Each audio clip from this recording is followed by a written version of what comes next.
कडेल येथील शेतकऱ्यांच्या वहिवाटीच्या वादात तहसीलदारांची थेट घटनास्थळी भेट। नंदुरबार जिल्ह्यातील तळोदा तालुक्यातील कडेल गावात शेतकऱ्यांच्या वहिवाटीच्या रस्त्याच्या प्रश्नावर मोठा तणाव निर्माण झाला असून या प्रकरणाची गंभीर दखल घेत तळोदा तहसीलदारांनी स्वतः घटनास्थळी भेट देऊन पाहणी केली। कडेल येथील सुभाष तुंबडू पाटील यांच्या मालकीचे शेत असून या शेतातून काही शेतकरी आपली वहिवाट रस्ता काढण्याचा प्रयत्न करत होते। मात्र सदर शेतकऱ्यांनी आपल्या मालकीच्या शेतातून रस्ता देण्यास स्पष्ट नकार दिला। त्यामुळे समोरील शेतकऱ्यांनी हा रस्ता खुला करून द्यावा अशी मागणी तळोदा तहसीलदारांकडे तक्रारीद्वारे केली होती। या तक्रारीची दखल घेत तहसीलदार साहेबांनी स्वतः कडेल येथे भेट देऊन घटनास्थळी प्रत्यक्ष पाहणी केली। मात्र या पाहणीदरम्यान वहिवाटीच्या रस्त्याबाबत कोणताही ठोस निर्णय जाहीर करण्यात आलेला नाही। दरम्यान ज्या शेतातून हा रस्ता जातो त्या शेतकऱ्याने पत्रकार परिषद घेऊन आपली भूमिका स्पष्ट केली आहे। या घटनेमुळे परिसरात तणावाचे वातावरण असून खाजगी शेतातून इतर शेतकऱ्यांना वहिवाट देणे बंधनकारक आहे की नाही याबाबत तहसीलदार काय निर्णय देतात याकडे सर्वांचे लक्ष लागले आहे। या संपूर्ण प्रकरणावर तहसीलदारांची भूमिका आणि पुढील कारवाई काय असेल याकडे शेतकरीचे लक्ष लागून आहे। गावकरी एक्सप्रेस न्यूजसाठी जगन ठाकरे, मुख्य संपादक, नंदुरबार। नेमकी तक्रार काय होती आणि तुमचं म्हणणं काय? माझे हेच म्हणणं आहे काही माझे क्षेत्र आहे। तक्रार काय होती? तक्रार माझा रस्ता आहे, रस्ता माझा आहे तरी ते दाखवत आहे का बाई हा रस्ता वहिवाट आहे असं सांगताय ते लोक। वहिवाट कुठे होते? वहिवाट आहे नाही तर कुठे आहे? रेकॉर्ड वरती पण नाही आणि कशातही नाही वहिवाट आहे, तरी ते लोक प्रेशराईज करताय।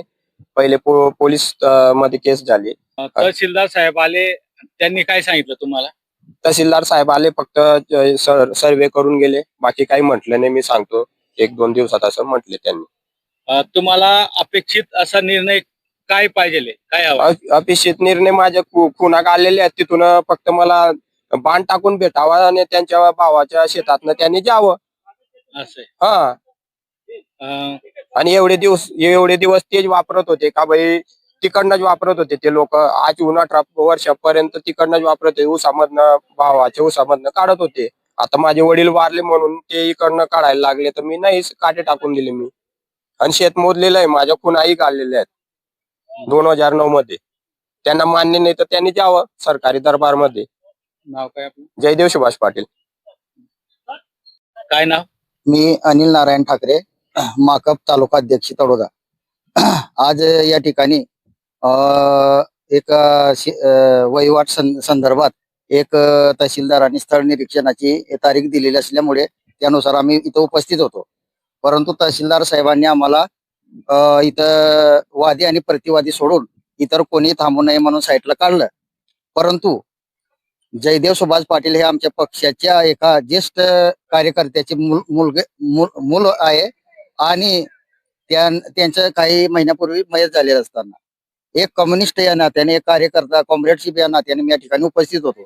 तरी सुद्धा तहसीलदार साहेबांनी आम्हाला बाजूला केलं, त्याच्याबद्दल मी या ठिकाणी खंत व्यक्त करतो तहसीलदार साहेबांबद्दल।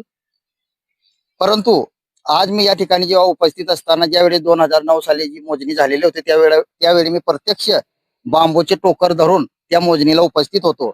मी स्वतः ती मोजणीमध्ये प्रत्यक्ष सहभागी झालेलो होतो आणि ही जी वहिवाट त्यांच्या मानाने जी दिसते आहे ती वहिवाट नसून ती पूर्णपणे जयदेव सुभाष पाटीलची जागा आहे, त्याच्या हद्दीतली आहे, त्याच्या गट क्रमांकामधील आहे, त्याच्या शेत जमिनीमधील आहे आणि त्यानुसार मोजणी झालेल्या प्रमाणे त्याचे खून जे मार्किंग आहे ते या वहिवाटच्या म्हणजे रस्ता आहे त्याच्या बाहेर आहेत। म्हणून ती संपूर्ण जी रस्ता आहे तो पूर्णपणे त्यांनी स्वतःच्या वापरासाठी तयार केलेला होता, हे सिद्ध होत आहे।